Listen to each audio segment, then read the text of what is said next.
I am just so giddy lately.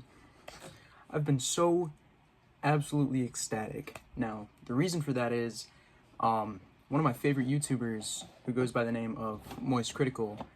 You might know him as Penguin Z0 on YouTube.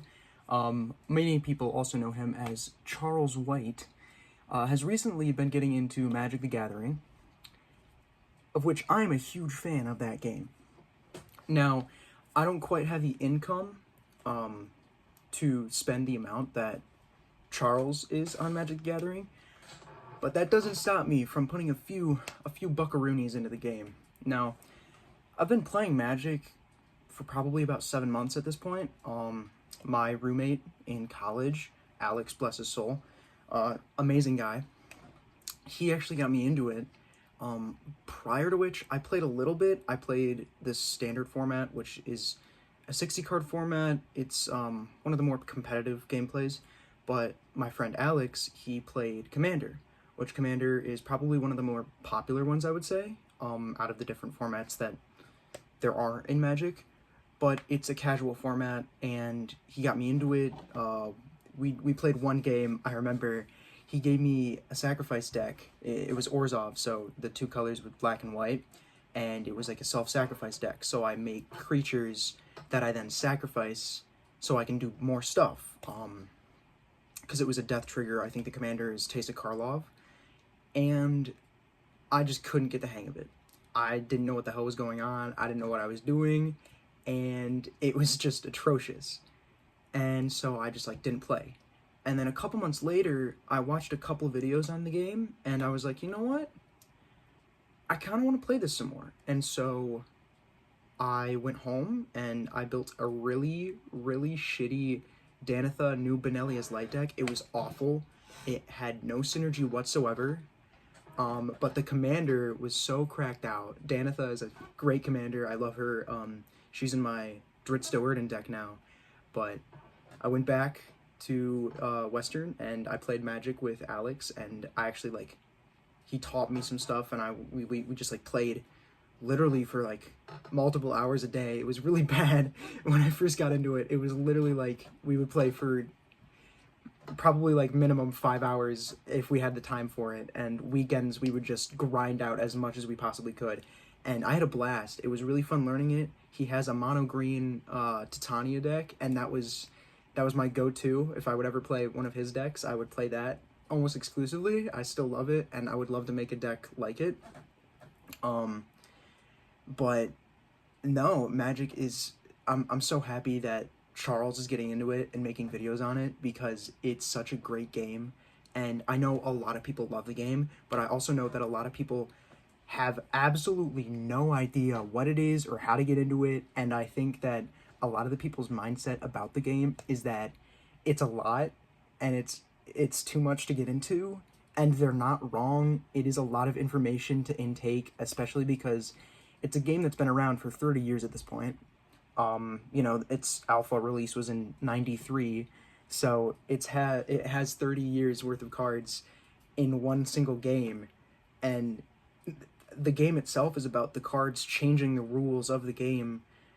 So getting into it, I know it can be a strain on the brain, and it was for me too, but at one point it just kind of all clicked, and I was like, oh, okay, I get it now.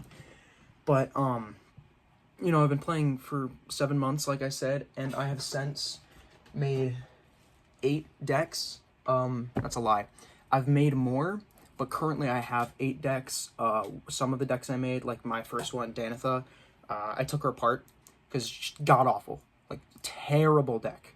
I had her for probably about a month and a half, 2 months, and I just got to the point where I was like, okay, I love this deck because it's my first deck, but it is atrociously bad. It is so incredibly awful. And whenever we would do deck roulette, if anybody landed on Danitha, I would feel awful because of just how bad it was. And then I made a Calamax the Stormsire deck, so it was an instant deck, and I'm copying spells. That also sucked. I took that one apart. But then I had pulled Atraxa, which, if you don't know who Atraxa is, she's the #1 most popular commander on EDH Rec, which is a commander website. and it's a poison deck. I'm not proud of it. I am proud of it. It's a very good deck in my opinion. But I know a lot of people hate playing against poison, which is fair, but you know, it's part of the game, so suck it up. But she's been revised over and over and over again, and Calamax I completely tore apart. I do want to end up making a new Calamax deck because I think it's a really cool, I think it's really cool to have like a copy deck, like a copy spell deck. It's just kind of difficult to work it into, but I'm currently growing my portfolio of Magic cards, so we'll see about that soon. But I am evil. The past like week and a half, 2 weeks, I made a mono blue deck, which if you don't know anything about Magic, the thing to know is that mono blue decks suck to play against, because blue as a color is best specified or best categorized, I guess, as no, you can't play the game. One of the most popular cards, if you know anything from the game, is called Counterspell. And Counterspell is 2 blue mana, so you need two islands open to play it, and you just tap those 2 islands to play it whenever somebody casts something that you don't want them to cast. You're just like, yeah, no, and that's pretty much all of blue. But I made a deck like that. The commander is Ozir Poptique, Deepest Epoch. I don't know if I'm saying that right. He's a god from Ixalan. He lets me cast spells a second time after I cast them. So it's not a lot of counterspells. It's counterspells with a twist, so I can play them on my upkeep my next turn, and then they do something else too, like give me a zombie or let me draw an additional time. Something like that. But anyways, I just wanted to talk about it because I just really love the game, and I'm really excited that hopefully more people will be getting into it, because someone with an audience as large as Charlie's is, you know, expressing how fun the game is. And actually, he posted a video yesterday, I think, that was him opening an alpha deck pack, and he's saying he wants to play those cards, and he pulled Demonic Tutor, he pulled Shock, and he pulled, what was it? Sinkhole, I think it is. All of which are alpha cards, which go for crazy money. And then the rares he got were kind of, but the commons and uncommons, he got like the best cards possible. I don't have the money for that. I think it's like a couple, how much is it actually for an alpha deck?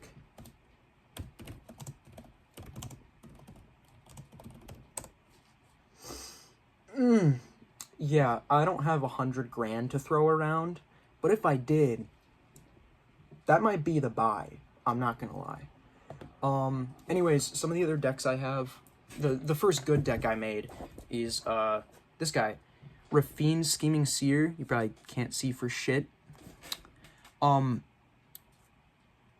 Sphinx Mommy that on attack makes 1 creature stronger for however many creatures are attacking. She has Connive, which Connive is you draw cards and then discard cards, and for every non-land you discard, you get to put a +1/+1 counter, which makes a creature stronger on a creature.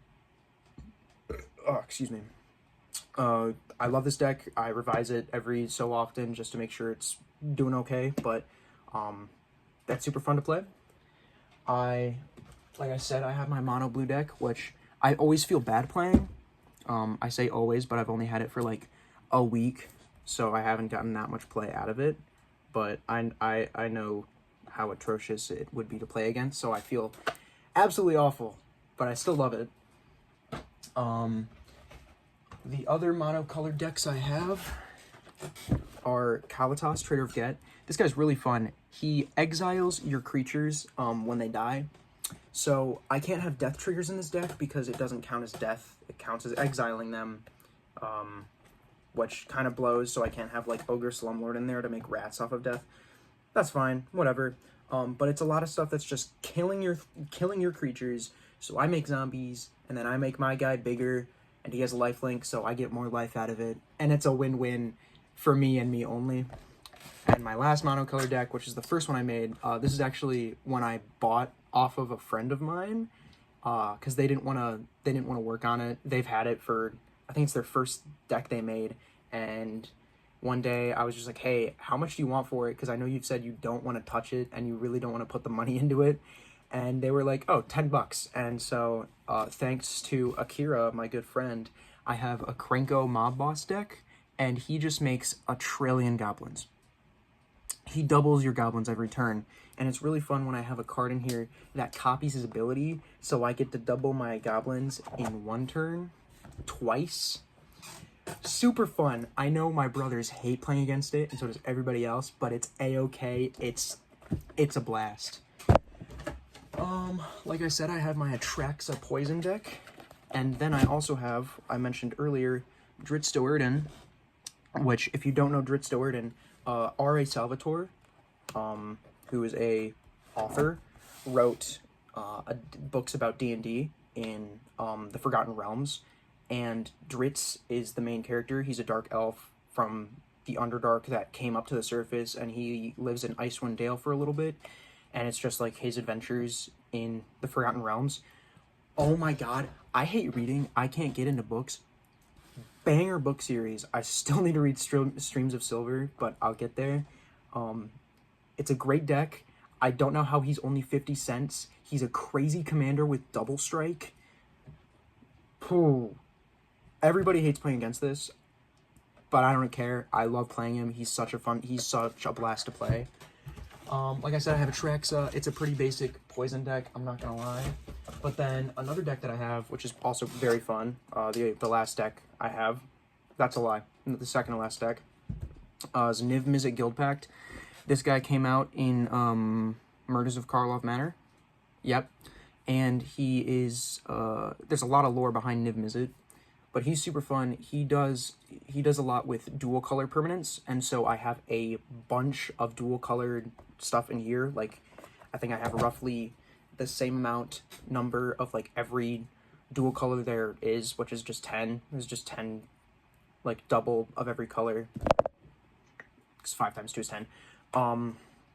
He's super fun to play, but he's also like an instant win if I can get him on the board for a turn, or if I can give him haste. It's pretty much just like, oh, GG gamers. He's kill on sight for sure, but he's super fun.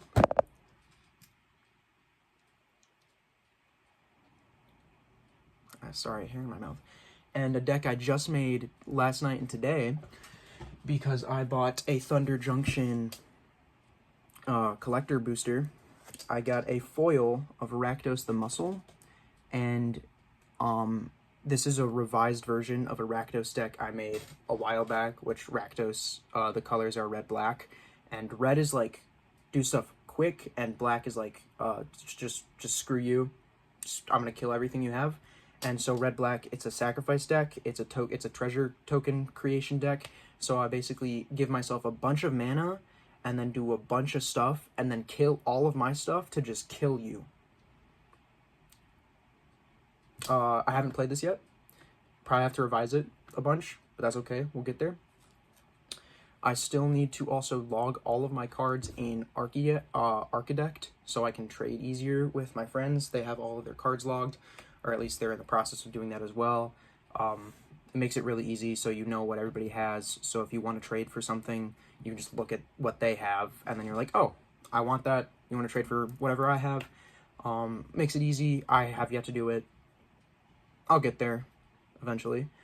But yeah, I just wanted to talk about how much I love Magic the Gathering and how I'm super excited, and also how I want to rope my friends into buying it and crippling themselves with the amount of money that it can cost, and have more people to play with, because it's just such a fun game. And I know that, as confusing as it can be to get into, it is a blast to play, and I think everybody should try to learn at least. But anyways, I just wanted to talk about that because I'm just super excited about it, and that's about it. Have a good one.